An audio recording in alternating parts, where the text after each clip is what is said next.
Selamat pagi untuk teman-teman semua. Selamat berjumpa kembali pada pagi hari ini. Nah, sebelum kita memulai pembelajaran kita, ada baiknya kita memulai dengan doa pembukaan.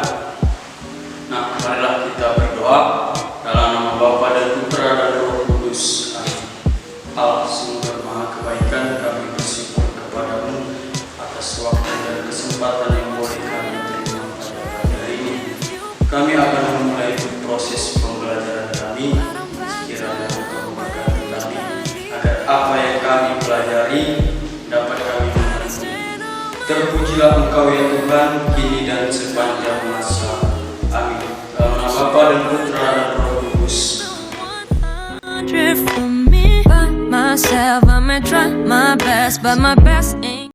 Baik, sekali lagi selamat pagi teman-teman. Pada pagi hari ini kita akan memulai pembelajaran kita mengenai pakaian liturgi dan warna liturgi.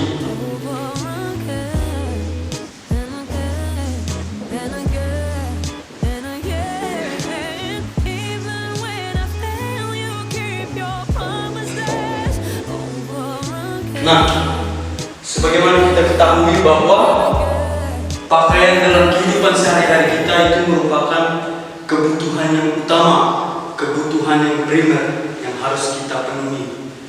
Begitu juga dalam liturgi yang akan kita laksanakan dalam perayaan misa atau peribadatan, bahwa pakaian liturgi menjadi bagian penting dalam liturgi yang mengungkapkan iman kita untuk memuliakan Allah. Nah teman-teman, pakaian liturgi yang dikenakan dalam perayaan misa sudah mengalami perkembangan seturut perjalanan waktu.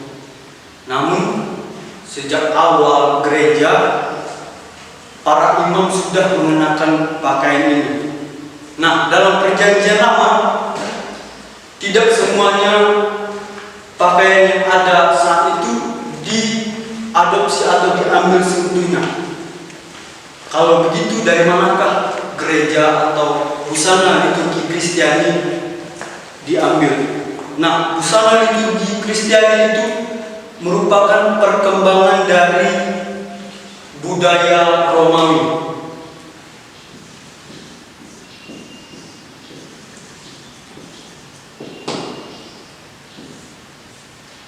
Pada perkembangan atau permulaan kekristenan, gereja terus menyempurnakan mana yang pakai mana, bila mana atau bagaimana, hingga pada tahun 800-an ditetapkanlah norma-norma mengenai busana dan atau pakaian liturgi ini, sehingga perkembangan itu terus berjalan hingga tetap sama sampai pembaharuan sesudah Konsili Vatikan kedua.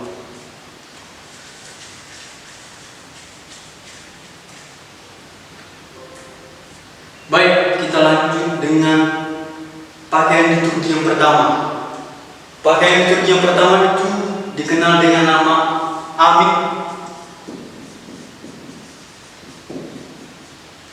Nah, amik merupakan selembar kain lenan putih berbentuk segi empat, dan di ujungnya juga terdapat dua tali. Nah, apa yang menjadi fungsi dari amik? Fungsi dari amik ini digunakan di sekitar leher imam. Yang untuk apa? Untuk menutupi bahu dan juga menutupi jubah imam.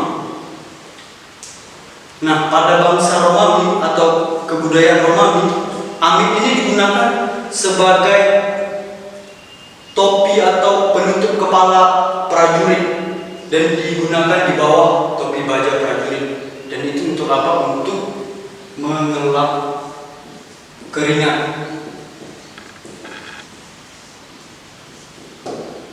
Nah, jika ada tujuan praktis, tentunya pasti ada tujuan rohani dalam liturgi. Nah, tujuan rohani dari amik ini yaitu untuk mengingatkan iman atau mengingatkan imam mengenai keselamatan atau menerima pedang roh. Nah, pedang roh itu apa? Yaitu firman Allah. Itu amin. Kemudian kita lanjut. Yang kedua adalah alba.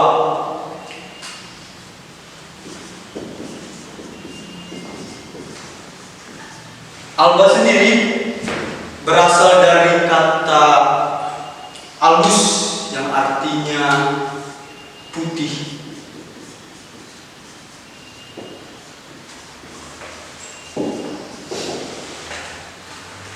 Alba merupakan pakaian panjang imam yang panjangnya sepergelangan kaki dan juga sepergelangan tangan. Alba adalah pakaian luar imam dan itu digunakan oleh bangsa Romawi sebagai pakaian luar mereka. Apa yang menjadi tujuan rohani alba? Yaitu untuk mengingatkan imam akan pembaptisan yang sudah ia terima.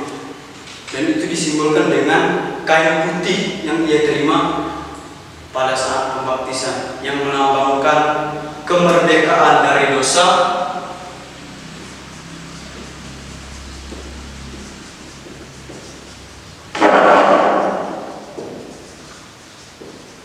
dan martabat Kristiani.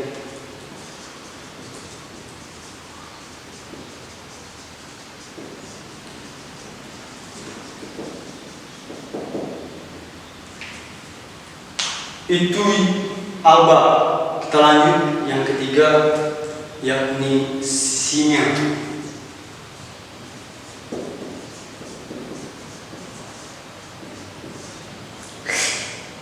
Nah, apa itu singa? Singa adalah tali yang tebal dan panjang dengan jumbai-jumbainya.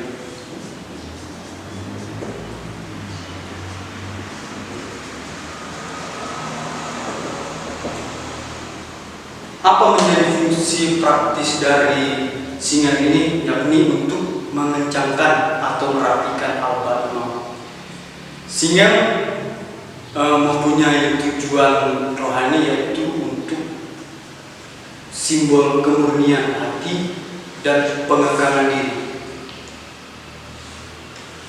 Tujuan rohani singa ini adalah mengingatkan imam akan nasihat Santo Petrus untuk selalu berpegang pada sabda Allah dan untuk senantiasa menjadi anak-anak yang taat dan kudus. Itu singa. Kita lanjut lagi, yang keempat adalah stola.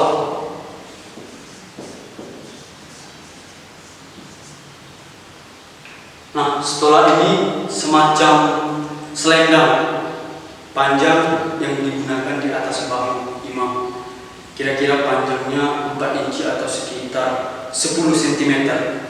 Nah, pada masa lampau atau pada masa perjanjian lama, para nabi sudah mengenakan ini sebagai lambang otoritas mereka dalam memimpin suatu peribadatan. Nah, begitu juga dalam liturgi kita, bahwa stola ini melambangkan otoritas seorang imam dalam melaksanakan tugasnya sebagai pelayan Allah. Itu stola. Kita lanjut yang kelima, yakni kasula. Nah, kasula ini merupakan pakaian luar yang dikenakan imam di atas alba dan stola. Juga dikatakan sebagai pakaian khas imam. Kalau kita melihat dalam misa-misa, bahwa imam selebran utama mengenakan seperti pakaian besar yang menutupi hampir semua tubuhnya, itulah yang disebut dengan kasula. Nah, kasula melambangkan kemurnian atau keutamaan cinta kasih dan ketulusan dalam melaksanakan tugas liturgi.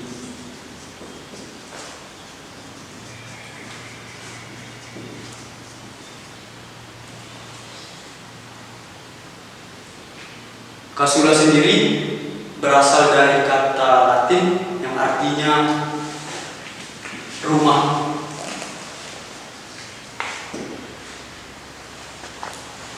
Nah, pada kaum Romawi atau bangsa Romawi, kasula ini disejajarkan dengan sejenis mantel, yakni pakaian panjang lebar untuk menutupi tubuh mereka dari apa? Dari cuaca yang buruk pada saat berperang seperti itu. Itu mengenai tentang kasula. Kita lanjut yang keenam, yakni velum.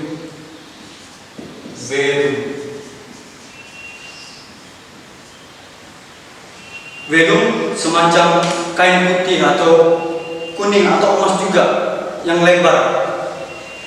Digunakan pada saat kapan? Velum ini digunakan pada saat adorasi atau istilahnya penghormatan kepada sakramen Maha Kudus. Kalau kita sering mengikuti adorasi, kita pasti melihat imam memberkati kita dengan sakramen Maha Kudus, dan pada saat itulah imam memakai velum yang merupakan dari pakaian adorasi. Itu velum. Kemudian yang ketujuh, dalmat.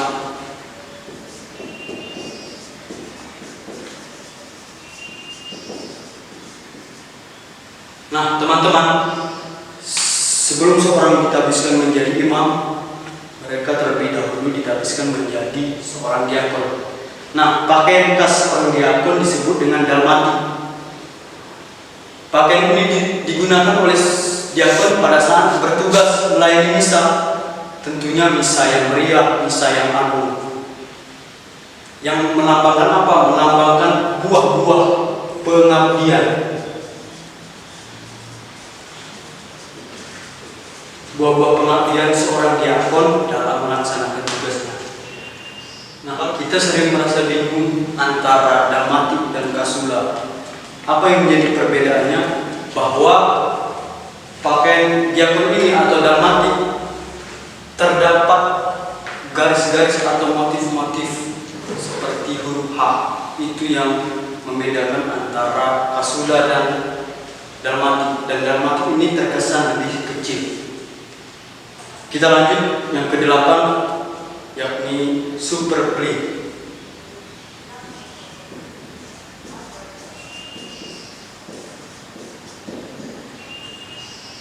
Nah, superpli ini pakaian sejenis seperti alba, memiliki panjang sepergelangan tangan, hanya saja panjang ke bawahnya itu sepergelangan itu. Dan itu dipakai oleh imam, dan lebih sering lagi dipakai oleh miskinah. Baiklah teman-teman, itulah mengenai pakaian liturgi. Selanjutnya kita lanjut dengan warna liturgi.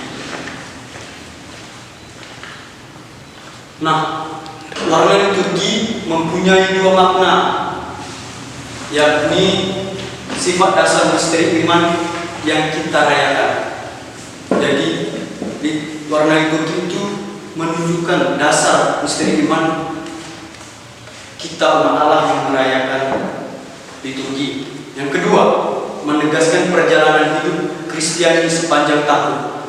Kita tahu bahwa dalam liturgi kita terdapat masa-masa, dan itu melambangkan perjalanan hidup umat Kristiani sepanjang tahun.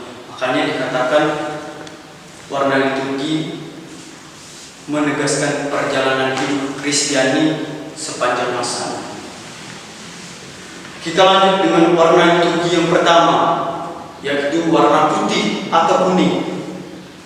Warna putih atau kuning ini melambangkan kesucian, kemuliaan, kesempurnaan, kemurnian, dan kebangkitan serta kemenangan.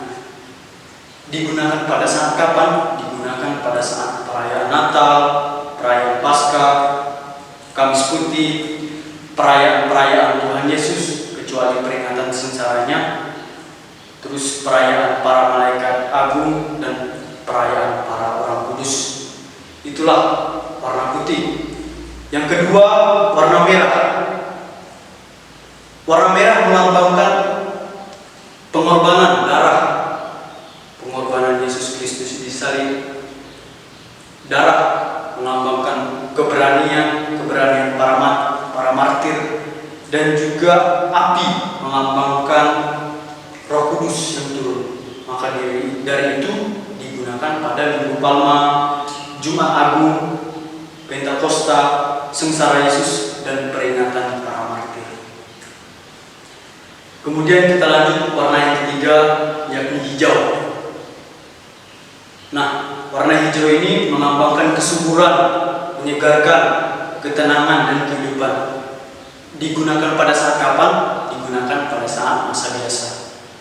Kita tahu bahwa masa biasa dalam liturgi kita bahwa merupakan masa yang paling panjang. Maka disitulah dikatakan bahwa di masa yang panjang itu Allah senantiasa menguburkan hidup kita, menyegarkan dalam ketenangan dan dalam kehidupan bersama Dia. Kita lanjut warna yang terakhir, yaitu warna ungu. Nah, warna ungu melambangkan pertobatan, penyesalan, dan persiapan. Digunakan pada saat kapan? Digunakan pada saat masa Advent. Pada masa Advent kita mempersiapkan diri untuk kedatangan Sang Mesias. Dan digunakan juga pada saat masa Prapaskah, di mana kita senantiasa diajak untuk bertobat, untuk menyesali dosa-dosa kita, dan untuk mempersiapkan Paskah yang cerah. Nah, warna ungu ini juga digunakan pada saat misa arwah.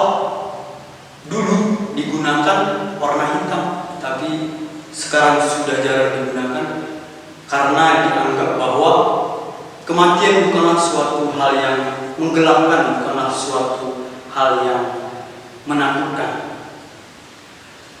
Baiklah, itulah teman-teman pembahasan kita mengenai pakaian liturgi dan warna liturgi. Jika ada pertanyaan dari teman-teman, saya persilakan. Frater, saya ingin bertanya Frater. Ini berkaitan dengan pakaian liturgi. Saya itu sering lihat ada pastor-pastor yang pakai baju hitam atau warna abu-abu atau apa itu, terus ada yang putih-putih itu, apa namanya, kolar namanya itu, baju kolar itu pastor yang dipakai pastor. Frater, apakah itu baju itu termasuk pakaian liturgi? Terima kasih. Baik, terima kasih teman-teman atas pertanyaannya. Nah, pertanyaan yang pertama itu dari saudara Erik. Saudara kita ini menanyakan bahwa dia sering melihat ada seorang imam atau pastor yang mengenakan pakaian hitam, terus ada putih-putihnya di leher. Nah, itu disebut dengan pakaian kolar, baju kolar, sesuai dengan katanya, akar katanya berasal dari bahasa Latin, colare, artinya ikatan leher, colum, leher. Nah, sesuai dengan pembahasan kita pada pagi hari ini bahwa kita membahas tentang pakaian liturgi. Pakaian liturgi yang kita bahas ini adalah pakaian yang digunakan pada saat misa.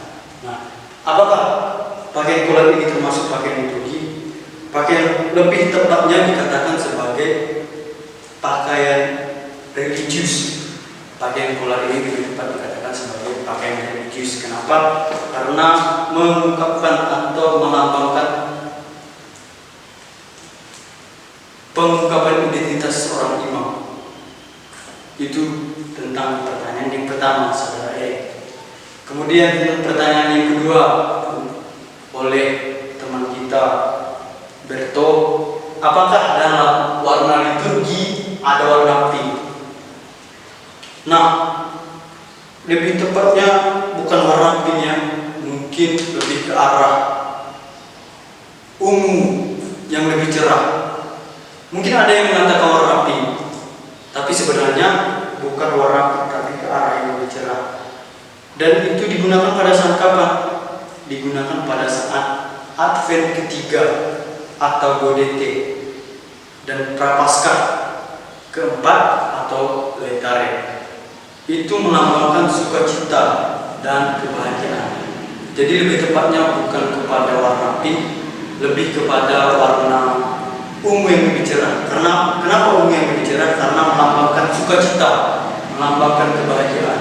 Sukacita kita bahwa Allah yang akan datang itu sudah semakin dekat, dan masa Paskah juga kebangkitan Yesus Kristus sudah dekat. Itu teman-teman pembahasan kita mengenai pakaian Turki dan warna Turki. Saya ucapkan terima kasih atas perhatiannya dan kesediaannya untuk mendengarkan dan mengikuti dengan baik pembelajaran kita. Nah, sebelum kita pulang, ada baiknya kita menutup pembelajaran kita ini dengan doa. Marilah kita berdoa dalam nama Bapa dan Putra dan Roh Kudus. Amin. Allah Bapa, kami bersyukur kepadamu atas berkat-Mu kepada kami sehingga kami boleh menyelesaikan pembelajaran kami. Sebentar lagi kami akan pulang, sekiranya Engkau memberkati kami dalam perjalanan pulang kami. Terpujilah Engkau ya Tuhan, kini dan sepanjang masa. Dalam nama Bapa dan Putra dan Roh Kudus. Amin. Sekali lagi terima kasih